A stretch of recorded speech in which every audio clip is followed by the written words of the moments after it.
Chapter 7.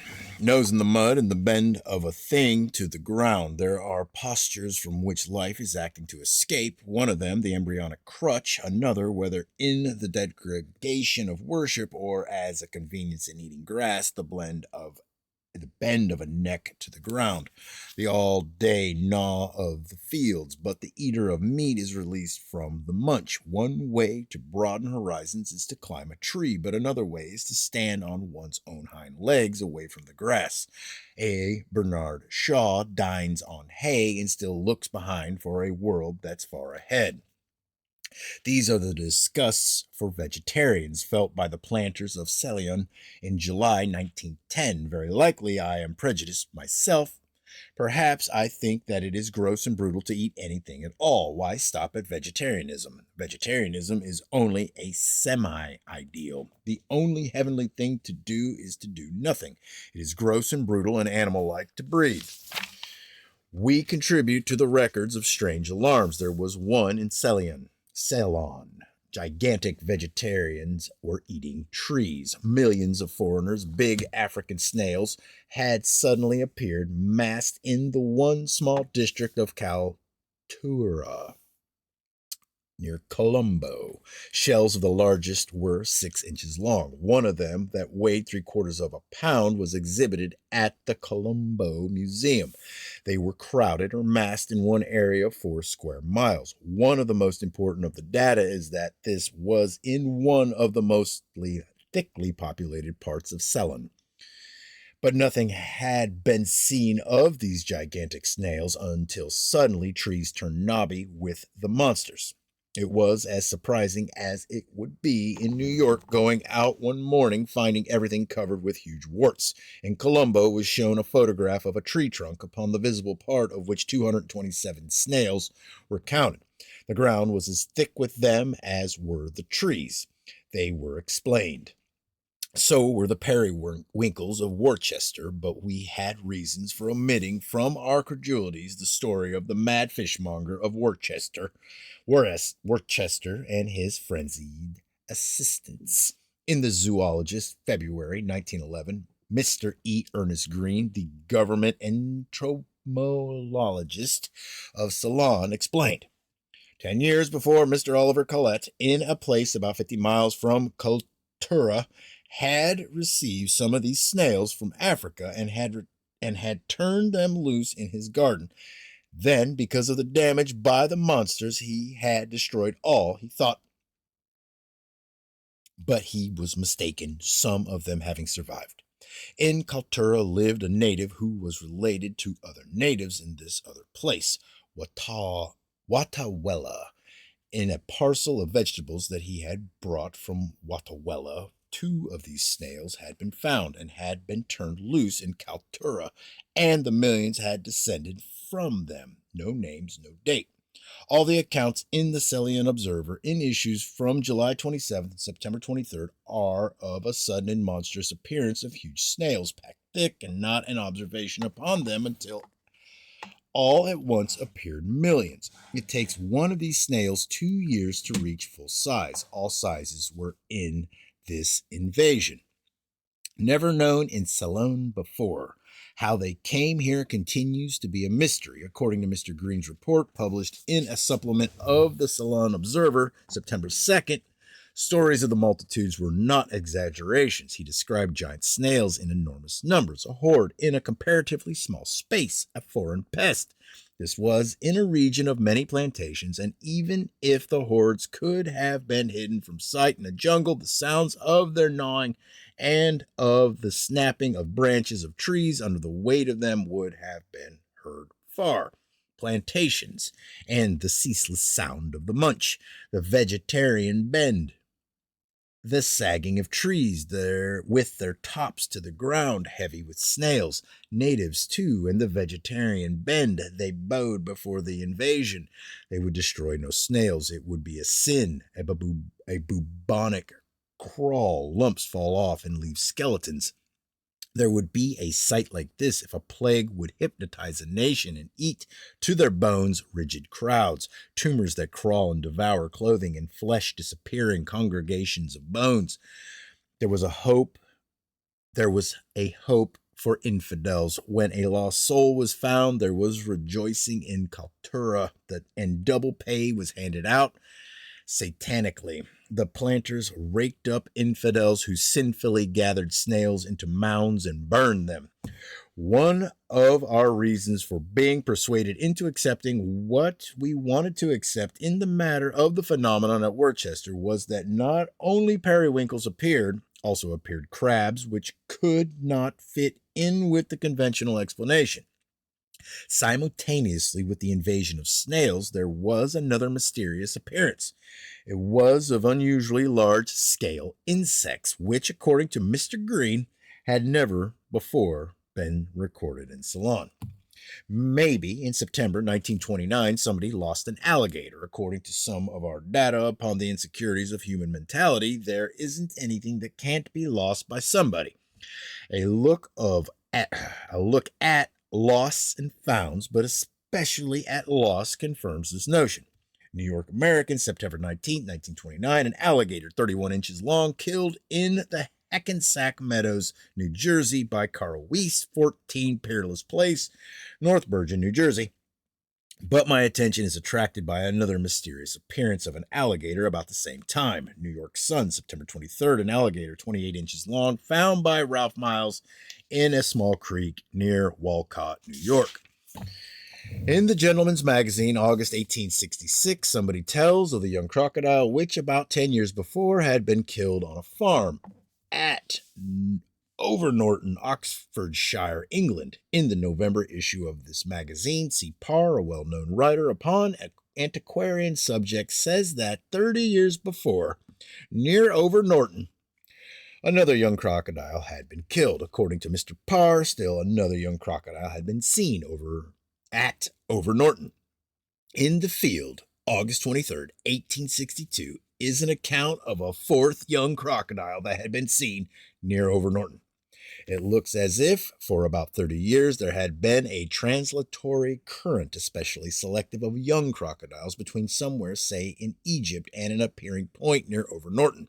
If by design and functioning in the distribution of life in an organism or in one organic existence, we mean anything so misdirected as a teleportation of young crocodiles to a point in a land where there would be out of an adaptation, we evidently mean not so very intelligent design and functioning. Possibly, or most likely, it seems to me that an existence that is capable of sending young butchers to medical schools and young boilermakers to studios would be capable of sending young crocodiles to Overnorton, Oxfordshire, England. When I go on to think of what gets into the Houses of Congress, I expect to come upon data of mysterious distributions of coconuts in Greenland. There have often been sudden, astonishing appearances of mice in great numbers. In the autumn of 1927, millions of mice appeared in the fields of Kern County, California. Kern County, California is continuous with all the rest of the continent, so a sudden appearance of mice there is not very mysterious. In May 1832, mice appeared in the fields of Inverness-shire, Scotland. They were in numbers so great that foxes turned from their ordinary ways of making a living and caught mice. It is my expression that these mice may have arrived in Scotland by way of neither land nor sea. If they were little known in Great Britain, the occurrence of such multitudes is mysterious. If they were unknown in Great Britain, this datum becomes more interesting. They were brown, white rings around necks, tails tipped with white. In the Magazine of Natural History, 7-182, a correspondent writes that he had examined specimens and had not been able to find them mentioned in any book. I have 4 records of snakes that were said to have fallen from the sky in thunderstorms. Miss Margaret MacDonald of Hawthorne, Mass., has sent me on account of many speckled snakes that appeared in the streets of Hawthorne one time after a thunderstorm. Because of our expressions upon teleportive currents, I am most interested in the repetitions in one place. Upon May 26, 1920, began a series of tremendous thunderstorms in England, culminating upon the 29th in a flood that destroyed 50 houses in Louth, Lincolnshire. Upon the 26th, in a central part of London, Gower Street, near the British Museum, a crowd gathered outside Dr. Mitchie's house. Gower Street is in Bloomsbury. To the Bloomsbury boarding houses go the American schoolmarms who visit London, and beyond the standards of Bloomsbury, primly announced Bloomsbury, respectably, does not exist. Dr. Mitchie went out and asked the crowd what it or anything else could mean by conspicuous in could mean by being conspicuous in Bloomsbury. He was told that in an enclosure behind his house had been seen a snake. In a positive sense, he did not investigate. He simply went to a part of the enclosure that was pointed out to him, though in his general practice, Dr. Mitchie was probably as scientific as anybody else. I must insist that this was no scientific investigation. He caught the snake.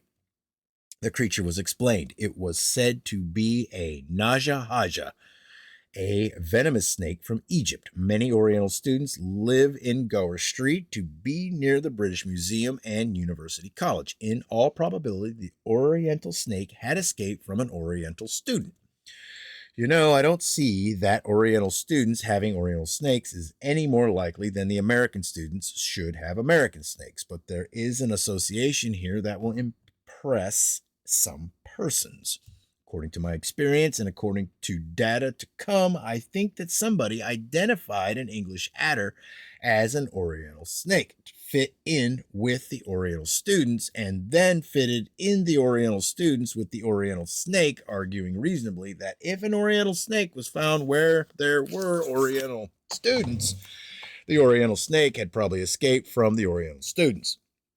As I have pointed out often enough, I know of no reasoning process that is not parthenogenic, and if this is the way the identification and the explanation came about, the author of them has companionship with Plato and Darwin and Einstein and earthworms.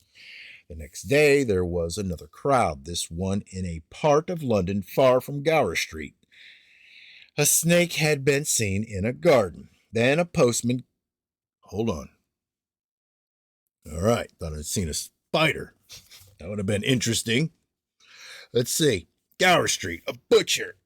Mr. G.H. Hill looked out from his shop and saw a snake wiggling along the sidewalk. He caught the snake, which was probably an adder. Picture of it in the Weekly Dispatch of the 30th. So there were some excitements, but they were mild compared with what occurred in a crowded part of London June 2nd. In the Daily Express, June 3rd, outside the Roman Catholic Cathedral, Westminster, an adder appeared. This one stopped traffic and had a wide audience that approached and retreated with a surge to every wriggle in such a disproportion that there was no seeing how action and reaction can always be equal. 3 men jumped on it. This one is told of in the Westminster and Pimlico News, June 4th and 11th. And here it is said that another adder had appeared in Westminster, having been caught under a mat at Mortesh Mansions. About this time, far away in North London, an adder was killed in a field. Common sense tells me that probably some especially vicious joker had been scattering venomous snakes around, but some more common sense tells me that I cannot depend upon common sense. I have received letters upon strange appearances of living things in tanks of rain water that seemed inaccessible except to falls from the sky.